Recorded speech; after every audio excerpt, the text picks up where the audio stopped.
ಅನ್ನಭಾಗ್ಯ ಕಾರ್ಯಕ್ರಮಕ್ಕೆ ಸಿದ್ದರಾಮಯ್ಯನವರು ಅವರೇ ಹೇಳ್ತಾರೆ, ನಮ್ಮೂರಲ್ಲಿ ಹಿಂಗಿತ್ ಕಣೆ ಹಂಗಿತ್ ಕಣೆ, ನನಗೇನೋ ಅಧಿಕಾರ ಬಂದೈದು ಮಾಡಬೇಕು ಅಂತ ಅಂದ್ಕೊಂಡಿದ್ದ ಕಣೆ ಅಂತ ಹೇಳಿ ಅಂದ್ಬಿಡ್ತ.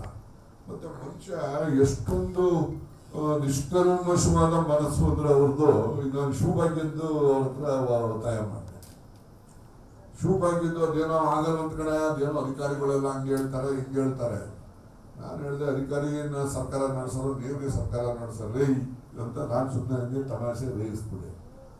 ಅವರು ಏನೇ ಮಾಡೋದು ಮತ್ತೆ ಅವರೆಲ್ಲ ಆಗಲ್ಲ ಅಂತಾರೆ. ನಾನು ಹೇಳಿದೆ, ನೀವೇನೇ ಶಿವಭಾಗ್ಯದ್ದು ಬಜೆಟ್ ಸೇರಿಲ್ಲ ಅಂದ್ರೆ ಬಜೆಟ್ ಪುಸ್ತಕ ಆಗ್ಬಿಟ್ಟು ಅಸೆಂಬ್ಲಿ ಎಸ್ಬಿಡ್ತೀವಿ ಸರ್. ಅವಾಗ ಅವರು ಚೀಫ್ ಸೆಕ್ರೆಟರಿ ಇವನು ಅಂತಾನೆ ಕಂಡ್ರಿ, ಇವನು ನಿಮ್ಗೆ ಗೊತ್ತಿಲ್ಲ ಅವ್ನ ಸವಾಸ ನೋಡ್ರಿ ಹೆಂಗೆ ನಾವು ಸೇರಿಸ್ಬೇಕ್ರಿ. ಅವಾಗ ಹೇಳ್ತಾರೆ ಅವರು, ನಾನೇ PUC ಬಂದು ಹೋಗತಕ್ಕ ಚಪ್ಪಲಿ ಇರ್ಲಿಕ್ಕಂಬಾರೆ ನನಗೇನೆ ಅಂತ. ಆಮೇಲೆ PUC ಹೋದ ಅವ್ರ ಅಪ್ಪ ಟೈಟ್ ಚಪ್ಪಲಿ ತಂದು ಕೊಟ್ಬಿಟ್ಟಿದ್ನು. ಟೈಟ್ ಚಪ್ಪಲಿಯಿಂದ ಅವ್ರು ಇಲ್ಲಿ ತನಕ ಅದೇ ಹಾಕೊಂಡಿದ್ರೆ ಸಮಿತಿರ್ಲಿಲ್ಲ ಅದು ಚಪ್ಪಲಿಗಳು. ಹಿಂಗೆ ನಾನು ಹೇಳೋದು, ಮನುಷ್ಯ ಯಾರೆಲ್ಲ ಕಷ್ಟ ಅನುಭವಿಸಿರ್ತಾರೆ ಅವ್ರು ಮಾತ್ರ ಕಷ್ಟಗಳು ನಿವಾರಣೆ ಮಾಡಲಿಕ್ಕೆ ಶಕ್ತಿ ಇರ್ತಕ್ಕಂಥ. ಕಷ್ಟ ಯಾರು ಅನುಭವಿಸಿಲ್ಲ ಅವನಿಗೆ ಕಷ್ಟ ಅನ್ನೋದೇ ಗೊತ್ತಿಲ್ಲ. ಯಾರನ್ನ ಹಸು ಅನ್ನೋದನ್ನ ಯಾರನ್ನ ಹೇಳಿ ನೋಡೋಣ ಹೆಂಗಿರ್ತದೆ, ಯಾರು ಹೇಳಕ್ಕೆ ಆಗಲ್ಲ. ಯಾರನ್ನ ಅನುಭವಿಸಿರ್ತಾರೆ ಅವನಿಗೆ ಮಾತ್ರ ಗೊತ್ತಿರ್ತದೆ. ಹಂಗೆ ಕಷ್ಟನೂ ಅಷ್ಟೇ, ಯಾರು ಅನುಭವಿಸಿರ್ತಾರೆ ಅವ್ರಿಗೆ ಮಾತ್ರ ಗೊತ್ತಿರ್ತದೆ. ಅವನು ಮಾತ್ರ ಅವಕಾಶ ಬಂದಾಗ ನಿವಾರಣೆ ಮಾಡಲಿಕ್ಕೆ ಸಾಧ್ಯ. ಇದು ನನ್ನ ಒಂದು ದೃಢವಾದಂತಹ ನಂಬಿಕೆ. ಇದು ಈ ಒಂದು ವಿಷಯದಲ್ಲಿ ಇಷ್ಟು ಮಾತುಗಳನ್ನು ಹೇಳ್ತಕ್ಕಂಥದ್ದಕ್ಕೆ ಅವಕಾಶವನ್ನು ನಮ್ಮ ವೇದಿಕೆ ವತಿಯಿಂದ ಒಪ್ಪಿಸ್ಕೊಟ್ಟಿರೋದಕ್ಕೆ ತಮ್ಮೆಲ್ಲರಿಗೂ ಕೂಡ ನನ್ನ ಒಂದು ವೈಯಕ್ತಿಕ ಅಭಿನಂದನೆಗಳು. ದಾರ್ಶನಿಕರ ಜಯಂತಿದು ನೀವು ಪ್ರಾರಂಭ ಮಾಡಿ ನಮ್ಮ ಜಿಲ್ಲೆಯಿಂದ ಒಂದು ಹೊಸ ಇತಿಹಾಸವನ್ನು ಸೃಷ್ಟಿ ಮಾಡೋದಾದ ಶಿವಣ್ಣ. ಈಗ ನಾರಾಯಣ ಗುರುಗಳು ಅವ್ರ ಹೋರಾಟ ಹೊರಟಿದ್ದೇ ಬ್ರಾಹ್ಮಣರ ವಿರುದ್ಧ. ನೀವು ನೋಡಿದ್ರೆ ಇಂಥ ಕಡೆ ಆರ್ಯ ಹಿಡಿದ್ರು ಅಂತ ಬರ್ಸ್ಕೊಳ್ತೀವಿ. ಯಾರು ಆರ್ಯರು ಬೇರೆ, ಆಮೇಲೆ ದ್ರಾವಿಡರು ಹಿಡಿದ್ರು ಬೇರೆ. ಅವರೇನಪ್ಪ ಈಗ ನನಗೆ ಅರ್ಥವೇ ಆಗೋದಿಲ್ಲ. ಇವರೆಲ್ಲ ಅವ್ರು ನಾರಾಯಣ ಗುರು ಹೋರಾಟನೇ ಅವ್ರ ಮೇಲೆ, ನಂಬೂದರಿಗಳು ಬ್ರಾಹ್ಮಣರುಗಳ ಮೇಲೆ ಅವ್ರ ಹೋರಾಟ. ಈಗ ಇನ್ನೊಂದು ಇವರು ಆರ್ಯ ಅಂದ್ರೆ ದ್ರಾವಿಡ ಇರ್ಬೇಕಲ್ಲ, ದ್ರಾವಿಡ ಹಿಡಿದ್ರು ಎಲ್ಲ ತೋರಿಸಿ ನಮ್ಗೆ ಅಷ್ಟೇ. ನೀವು ಮಕ್ಕಳಿಗೆ ರೆಡ್ಡಿ ಇಲ್ಲ. ನಮ್ಮವರು ಏನಾಗ್ತದೆ, ಯಾವುದೋ ಹಿಂದಿನಿಂದ ಬಂದ್ಬಿಟ್ಟಿರ್ತಾರೆ. ಚಿಂತನೆಗಳು ಆಗಬೇಕು. ಸಭೆಗಳು, ಇಂಥ ಸಭೆಗಳು, ಯಾರೆಲ್ಲ ಒಂದು creamy layer of the society ಜನ ಇರ್ತಾರೆ, ಹೇಳಿದ್ರೆ ಅರ್ಥ ಮಾಡ್ಕೊಳ್ಳೋವಂಥವ್ರು, ಯೋಚನೆ ಮಾಡುವಂಥ ಜನಗಳು ಸಭೆಗಳು ಹೆಚ್ಚು ಹೆಚ್ಚು ಆಗಬೇಕು. ಒಂದಿಷ್ಟು ಜನ ಬಂದಿದ್ರೆ ನಮ್ಮ ಸೇರೋದೇ 350 ಜನ. 350 ಜನನೂ ಬರಲಿಲ್ಲ ಅಂತ ಅಂದರೆ ಆಸಕ್ತಿ ಇಲ್ಲ ಅಂತ ಅಲ್ಲ, ಪ್ರಚಾರ ಇಲ್ಲ ಅಂತ ನಾನು ಅಂದ್ಕೊಂಡಿದ್ದೀನಿ. ಆಸಕ್ತಿ ಇದೆ. ನೀವೀಗ ಇನ್ನೊಂದು ಮಾಡಿದ್ರೆ ಗುಬ್ಬಿ ವೀರಣ್ಣದಲ್ಲಿ ಫುಲ್ಲಾಗಿ ಆಚೆಗಡೆಲ್ಲ ಇಟ್ಬಿಟ್ಟು, ಗುಬ್ಬಿ ವೀರಣ್ಣಂದ್ರೆ 850-900 ಕೆಪಾಸಿಟಿ, ಅಷ್ಟು ಜನ ತುಂಬಿ ಹೊರಗಡೆ ಇದ್ರು ಅವತ್ತು. ಇವತ್ತು ನಮ್ಮ ಮುತ್ತರಾಜಿಂದ ಹಿಡಿದು ಇವ್ರನ್ನೆಲ್ಲರೂ ಕೂಡ ಕರೆಸಿ ಸನ್ಮಾನ ಮಾಡ್ತಾ ಇದ್ರಿ ಇಲ್ಲಿ ನಮ್ಮ ಆರೋಗ್ಯನವರಿಗೆ. ಆದರೆ ಇಷ್ಟು ಜನ ಬರಬೇಕು ಅಂತಂದ್ರೆ ಸಮಾಜದಲ್ಲಿ ಕ್ರಿಮಿ ಲೇಯರ್ಸ್ ಯಾರಿದ್ದೀರಿ, ಯಾವುದೇ ಸಮುದಾಯ ಇರಲಿ, ಬರಬೇಕು, ವಿಚಾರಗಳನ್ನು ತಿಳ್ಕೋಬೇಕು. ಆ ವಿಚಾರಗಳನ್ನು ನಮ್ಮ ಜೀವನದಲ್ಲಿ ಅಳವಡಿಸ್ಕೊಳ್ಳುವಂಥ ಕೆಲಸ ಆಗಬೇಕು. ನಿನ್ನೆನೋ ಮೊನ್ನೆ ಯಾವುದೋ ಟಿಪ್ಪು ಬಗ್ಗೆ ತೋರಿಸ್ತಾ ಇದ್ವಿ. ಟಿಪ್ಪುನ ಇವರೆಲ್ಲ ಕೆಲವು ಜನ ಎಷ್ಟು ಅವಹೇಳನಕಾರಿಯಾಗಿ ತೋರಿಸ್ತಾರೆ ಅಂದರೆ, ನಾನು ಓದಿರೋಂಥ ಪ್ರಕಾರ ಕನ್ನಂಬಾಡಿ ಕಟ್ಟೆ ಪ್ರಾರಂಭ ಮಾಡಿದವನೇ ಅವನು. ಆ ನಂತರ ನಾಲ್ವಡಿ ಕೃಷ್ಣರಾಜ ಒಡೆಯರ್ ಕಾಲದಲ್ಲಿ ಅದನ್ನು ಸಂಪೂರ್ಣ ಮಾಡೋದು. ನಾಲ್ವಡಿ ಕೃಷ್ಣರಾಜ ಒಡೆಯರ್ ಕಾಲದಲ್ಲಿ ಸಂಪೂರ್ಣ ಮಾಡುವಾಗ ಹಣಕಾಸಿನ ತೊಂದರೆ ಬಂದಾಗ ಮನೇಲಿ ಚಿನ್ನ ತಗೊಂಡು ಬಾಂಬೆಲಿ ಮಾಡ್ತಾರೆ. ಗೊತ್ತಾಯ್ತಾ? 1924ರಲ್ಲಿ ಅದು ತಮಿಳುನಾಡಿನವ್ರ ಜೊತೆನಲ್ಲಿ ಅಲ್ಲಿನ ಬ್ರಿಟಿಷ್ ಸರ್ಕಾರ ಇದ್ದು ಪ್ರೆಸಿಡೆನ್ಸಿ ಅವ್ರ ಜೊತೆ ಅಗ್ರಿಮೆಂಟ್ ಮಾಡಿಕೊಂಡು ಇಷ್ಟು ಇರಬೇಕು ಅಷ್ಟು ಇರಬೇಕು ಅನ್ನೋ ಡಿಸ್ಪ್ಯೂಟ್ ಬಂದಾಗ ಅವರು ಮಾಡಿಸ್ತಾರೆ. ನಾವು ಅದನ್ನು ಮರಿಬಾರ್ದು. ಅದೇ ಟಿಪ್ಪು 4 ಯುದ್ಧ ಮಾಡ್ತಾನೆ ಬ್ರಿಟಿಷ್ನವ್ರ ಮೇಲೆ. 4 ಯುದ್ಧ ಮಾಡಿ 3ನೇ ಯುದ್ಧದಲ್ಲಿ 1792 ಅವನೇನ್ ಮಾಡ್ತಾನೆ, ಸೋತ್ಬಿಡ್ತಾನೆ. ಆಗ ಸೋತಾಗ 3,30,00,000 ವಾರ್ ಎಕ್ಸ್ಪೆನ್ಸಸ್ ಕೇಳ್ತಾರೆ ಯಾರು ಬ್ರಿಟಿಷ್ನವರು. ಅವನ ದುಡ್ಡಿಂದೆ ಅವನ ಮಕ್ಕಳು ನಡ ಇಡ್ತಾರೆ, ತಗೊಂಡು ಎದುರು ಜನ ಇಟ್ಟಿರ್ತಾರೆ ಅವ್ರ ಮಕ್ಕಳು. ಆಮೇಲೆ ಅವನು ಅವ್ರನ್ನ ದುಡ್ಡು ಕೊಟ್ಟು ಬಿಡಿಸ್ಕೊಂಡ್ಬರ್ತಾನೆ. 4ನೇ ಮೈಸೂರು ವಾರ್ 1799ನಲ್ಲಿ 4ನೇ ಮೈಸೂರು ವಾರ ಆಗ್ತಾರೆ.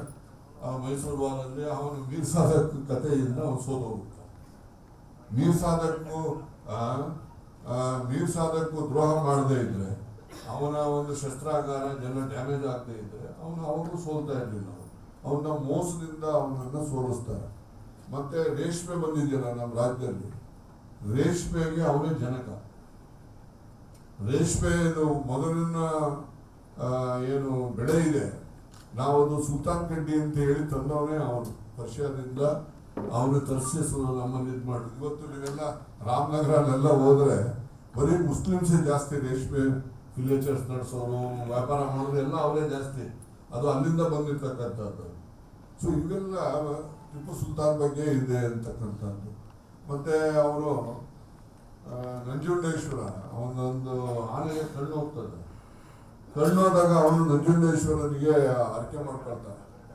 ಅರ್ಕೆ ಮಾಡ್ಕೊಂಡಾಗ ಅವನಿಗೆ ಆನೆಗೆ ಕಣ್ಣು ಬರ್ತದೆ.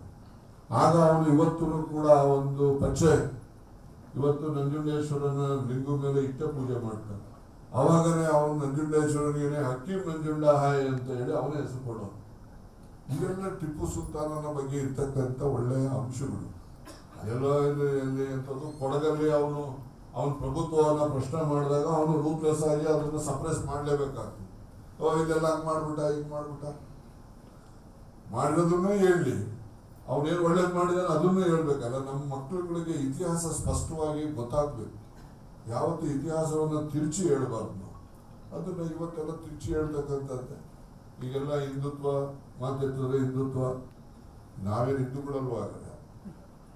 ಈಗ ಗೂಡ್ಸೆನು ಹಿಂದೂ, ಮಹಾತ್ಮ ಗಾಂಧಿನೂ ಹಿಂದೆ, ಅವನಿಂದ ಬೇರೆ ಮಹಾತ್ಮ ಗಾಂಧಿ.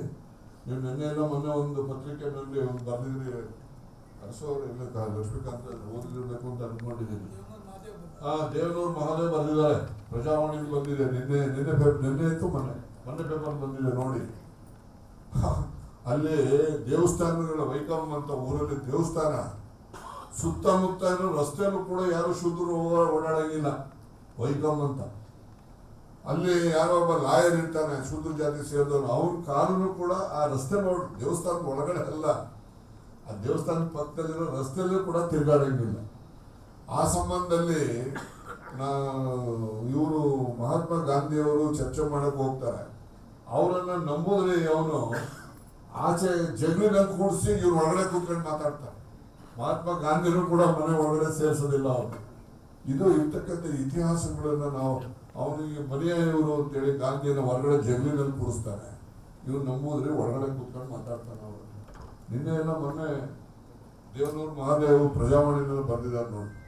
ಸೊ ಹೀಗೆ ಇವೆಲ್ಲ ಇತಿಹಾಸಗಳು ಹೆಂಗೆ ಜನರನ್ನ ಶೋಷಣೆ ಮಾಡಿದ್ದಾರೆ, ಹೆಂಗೆ ಮಹಾತ್ಮ ಗಾಂಧಿ ಅಂತವನ್ನೇ ಇವರು ತಗೊಂಡೋಗಿ ಜಗಲಿ ಮೇಲೆ ಕೂಡಿಸ್ತಾನೆ ಅವ್ರು ನಂಬುದ್ರಿ ಅಂತ ಹೇಳಿದ್ರೆ ನಾವು ಏನಂತ ಹೇಳಿ ನಿಮ್ಮನ್ನು ನಮ್ಮನ್ನು ಸೇರಿಸ್ತಾರ ಒಳಕ್ಕೆ. ಅವರು ನಂಬುದ್ರು ಕೂಡ ಇನ್ನೊಂದು ಲಕ್ಷ್ಮಣ ದಾಸ್ ನೋಡಿರ್ತೇವೆ, ನಿಮ್ಗೆ ಗೊತ್ತಿರ್ತದೆ ಇತಿಹಾಸ. ಅವ್ರಿಗೆ ಹೆಣ್ಮಕ್ಳುಗಳೇ ಕೂಡ ಅವರು ಗಾಯತ್ರಿ ಮಂತ್ರ ಕಲಿಬಾರ್ದು ಅಂತ ಹೇಳಿ ಸೀಸ ಉಯ್ತಾರೆ ಕಿವಿಗಳಿಗೆ. ಉಯ್ತಾರ ಇಲ್ಲ? ಅದನ್ನ ನಾವು ಇವತ್ತಿನ ಜನಕ್ಕೆ ಹೇಳಕ್ಕಾಗ್ತದ? ಇನ್ನು ಬೇರೆ ಸಮುದಾಯದವರು ಹೆಂಗ್ ಸಹಿಸ್ತಾರೆ? ನೀವು ಇನ್ನೊಂದು ಅರ್ಥ ಮಾಡ್ಕೊಳ್ಳಿ. ಒಬ್ಬ ಬಹಳ ಹಿಂದಿನ ಇತಿಹಾಸದಲ್ಲಿ ಈ ಶಾಲೆನಲ್ಲಿ ಮಕ್ಕಳೆಲ್ಲ ಓಂ ನಮಃ ಶಿವಾಯ ಅಂತ ಹೇಳ್ತಾ ಇರ್ತಾರೆ. ಶೂದ್ರ ಮಕ್ಕಳು ಅವ್ರ ಜೊತೆ ಸೇರ್ಕೊಂಡು ಓಂ ನಮಃ ಶಿವಾಯ ಅಂತ ಹೇಳ್ತಾರೆ. ಅವನು ಒಬ್ಬ ಜುಟ್ಟಿನೊಬ್ಬ ಬಂದು ಪಂಡಿತ, ಅವನ ಯಾರು ಶೂದ್ರಗಳಿಗೆ ಬಹಳ ಚೆನ್ನಾಗಿರ್ತಾನೆ, ಅವನ್ನ ಗುರ್ತು ಮಾಡ್ಕೊಂಡು ಇವನು ಓಂ ನಮಃ ಶಿವಾಯ ಹೇಳ್ತಾನೆ ಅಂತೇಳಿ ಅವನ್ನ ಆಚೆ ಕರ್ಕೊಂಡ್ಬಂದು ಅವ್ರ ಅಪ್ಪ ಅಮ್ಮನ ಕರೆಸಿ ಜನ ಸೇರಿಸಿ ಇವರು ಓಂ ನಮಃ ಶಿವಾಯ ಅಂತೇಳಿ ನಾವು ನಾಲ್ಗೆ ಮೇಲೆ ಹೇಳ್ಬಿಟ್ಟು ಶಿವನಿಗೆ ಅವಮಾನ ಮಾಡ್ಬಿಟ್ಟವನೇ, ಶಿವಗೂ ಮಲಿನ್ ಕರ್ದಿಯ ಅಂತ ಹೇಳಿ ಅವನು ನಾಲ್ಗೆ ಕತ್ತರಿಸ್ತಾನೆ. ಇವೆಲ್ಲ ಇತಿಹಾಸಗಳು, ಪೂರ್ವವಾದಂಥ ಇತಿಹಾಸಗಳು. ಇವತ್ತು ನಾವು ಎಲ್ಲಿದ್ದೀವಿ ಅಂತ ಹೇಳಿದ್ರೆ ಮುಂದೆ ತಿರ್ಗಾ ಅದೇ ರೀತಿ ಬರುವಂಥ ಸನಾತನ ಧರ್ಮ ತಪ್ಪ. ಮುಂದೆ ಅದೇ ಇವತ್ತು ಬರ್ದೇ ಇರ್ಬೋದು, ಇನ್ನು 10 ವರ್ಷಕ್ಕೆ ಬರ್ದೇ ಇರೋದು, 100 ವರ್ಷಕ್ಕೆ ಬರ್ದೇ ಇರ್ಬೋದು. ಇನ್ನು ಮುಂದಕ್ಕೆ ಮುಂದಿನ ದಿನಗಳಿಗೆ ನಾವೀಗ ದಾರಿ ಮಾಡ್ತಾ ಇದ್ದೀವಿ. ಈಗ ಹಿಂದುತ್ವ ನಾವೇನು ಹಿಂದೂಗಳಲ್ವಾ? ಆದರೆ ನಾವೇನು ಶ್ರೀರಾಮನ ದೇವಸ್ಥಾನ ನಮ್ಮೂರಲ್ಲಿ ನಾವು ಕಟ್ಸಿಲ್ವ? ನಾವು ನಮ್ಮ ಮುತ್ತಾದಿನ ಕಟ್ಸಿಲ್ವಾ? ಇವರೇನು ಅವ್ರು ಕಟ್ಸಿರೋದೇನು ದೊಡ್ಡದ?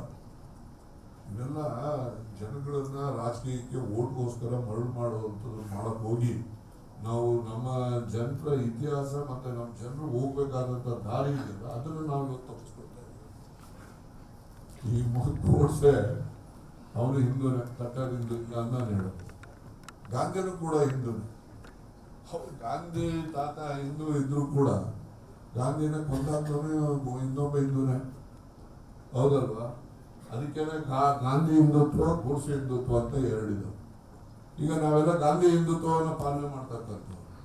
ಈ ಓಟ್ಗೋಸ್ಕರ ಹಿಂದುತ್ವ ಹೇಳ್ತಾರಲ್ಲ, ಇವರೆಲ್ಲ ಗೂಡ್ಸೆ ಹಿಂದುತ್ವರು. ಇವರೆಲ್ಲ ಇದನ್ನು ನಾವು ಸರಿಯಾಗಿ ಅರ್ಥ ಮಾಡ್ಕೋಬೇಕು. ಮತ್ತೆ ಮೀಡಿಯಾದಿರ್ಬೋದು, ಇನ್ನೊಂದಿರ್ಬೋದು, ನಾನು ಮೀಡಿಯಾ ಬೈತಾ ಇದ್ದೀನಿ ಅಂತ ಅವ್ರು ತೆಗೊಳ್ತಾ ಇದ್ದೀನಿ ಅಂತ ಅಲ್ಲ.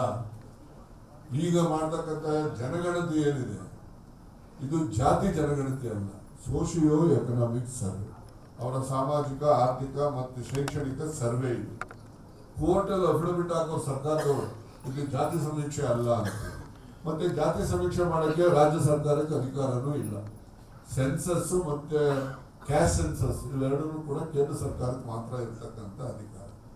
ಆದರೆ ಒಂದು ಈ ಮೂರು ಶೈಕ್ಷಣಿಕ, ಸೋಷಿಯೋ ಎಕನಾಮಿಕ್ ಸರ್ವೆ ಮಾಡುವಂಥ ಕಾಲದಲ್ಲಿ ಒಂದು ಕಾಲಮು ಜಾತಿ ಅಂತ ಇರ್ತದೆ. ಬರ್ಸಿ ಬಿಟ್ಟು ಬಿಡಿ, ಬರೀಲೇಬೇಕು ಅಂತ ಏನಿಲ್ಲ. ಆದರೆ ಸೋಷಿಯೋ ಎಕನಾಮಿಕ್ ಸರ್ವೆ ಮಾಡಿದಾಗ ಯಾವ್ಯಾವ ಸಮುದಾಯದಲ್ಲಿ ಯಾರು ಎಷ್ಟು ವಿದ್ಯಾವಂತರಿದ್ದಾರೆ, ಯಾರು ಎಷ್ಟು ದಡ್ಡರಿದ್ದಾರೆ, ಎಷ್ಟು ಜನ ಅಧಿಕಾರಿಗಳಿದ್ದಾರೆ, ಎಷ್ಟು ಭೂಮಿ ಇದೆ, ಇದನ್ನೆಲ್ಲ ನೋಡಿದಾಗ ತಾನೇ ನಾವು ಜನಗಳಿಗೆ ಹೆಚ್ಚು ಸಹಾಯ ಮಾಡೋಕ್ಕೆ ಅವಕಾಶ ಆಗೋದು. ಯಾರು ಹಸಿದಿದ್ದಾನೆ ಅಂತಕ್ಕಂಥ ಗೊತ್ತಾಗ್ತಾರೆ ಊಟ ಹಾಕೋದು. ಎಲ್ರಿಗೂ ಊಟ ಹಾಕ್ಬಿಟ್ರೆ ಊಟ ಜಾಸ್ತಿ ಇರೋದು ಇದು ತಿಂದ್ಬಿಟ್ಟು ಬೈಕಂತಾನೆ, ಅಯ್ಯೋ ಯಾವನ ತಿನ್ನಿಸ್ಬಿಟ್ಟು ನಮ್ಮ ಹೊಟ್ಟೆನೋ ಬರಂಗ್ ಮಾಡ್ಬಿಟ್ಟಪ್ಪ ಅಂತ ಬೈಕಂತಾನೆ. ಅದಕ್ಕೋಸ್ಕರ ಯಾರಿಗೆ ಅವಶ್ಯಕತೆ ಇದೆ ಅಂಥವ್ರಿಗೆ ಸೌಲಭ್ಯವನ್ನು ದೊರಕಿಸ್ಕೊಡ್ಬೇಕು ಅಂತ ಮಾಡುವಂಥ ಸರ್ವೆ ಇದು. ಅದ್ರ ಮಾತು ಜಾತಿ ಸರ್ವೆ ಇದು ಜನಗಳನ್ನ ತಪ್ಪದಾರಿಗೆ ತಗೊಂಡು ಹೋಗುವಂಥದ್ದು, ಜನಗಳಲ್ಲಿ ಅಸಮಾಧಾನ ಸೃಷ್ಟಿ ಮಾಡುವಂಥ ಕೆಲಸಗಳನ್ನ ಇದು ಆಗ್ತಾ ಇದೆ. ಇದು ಆಗಬಾರ್ದು. ನಾವು ಸರಿಯಾಗಿ ಅರ್ಥ ಮಾಡ್ಕೋಬೇಕು. ಅಲ್ಲಿ ಯಾರೇ ಮೀಡಿಯಾ ಹೇಳಿ, ಇನ್ನೊಬ್ರು ಹೇಳಿ, ಯಾರೇ ಹೇಳಿ, ದೇವ್ರು ನಮಗೆ ಬುದ್ಧಿ ಕೊಟ್ಟಿದ್ದಾನೆ. ಯಾವ ಸರಿ ಯಾವ ತಪ್ಪು ಅಂತೇಳಿ ನಿಷ್ಕರ್ಷೆ ಮಾಡ್ತಕ್ಕಂಥ ಶಕ್ತಿ ಬುದ್ಧಿ ದೇವ್ರು ನಮಗೆ ಕೊಟ್ಟಾಗ ನಾವು ನಮ್ಮ ಬುದ್ಧಿಯನ್ನು ಅದಕ್ಕೆ ಅನ್ವಯ ಮಾಡಿ ನಾವು ತೀರ್ಮಾನ ಮಾಡಿ, ನಾವು ಯಾರೋ ಹೇಳೋದನ್ನ ಕೇಳ್ಕೊಂಡು ತಪ್ಪುದಾರಿನಲ್ಲಿ ಹೋಗ್ತಕ್ಕಂಥದ್ದು ಆಗಬಾರ್ದು. ಮುಂದಿನ ಪೀಳಿಗೆ ದೃಷ್ಟಿಯಿಂದ ನಮ್ದೆಲ್ಲ ಮುಗಿತಾ ಬಂತು. ಈ ಹೊಸ ಪೀಳಿಗೆ ಬರ್ತಾರಲ್ಲ, ಅವ್ರಿಗೊಂದು ಉತ್ತಮವಾದಂತಹ ಸಮಾಜವನ್ನು ಬಿಟ್ಕೊಡ್ಬೇಕು. ಅದು ಮಾಡಲಿಲ್ಲ ಅಂದರೆ ನಾವು ಪಾಪಿಗಳು ಅಂತೇಳಿ ನಾನು ಅವ್ರು ಕೂಡ ಭಾವಿಸ್ತೇನೆ. ಹಾಗೆ ನಮ್ಮ ಪಿ ಮೂರ್ತಿ, ನಮ್ಮ ಆತ್ಮೀಯರು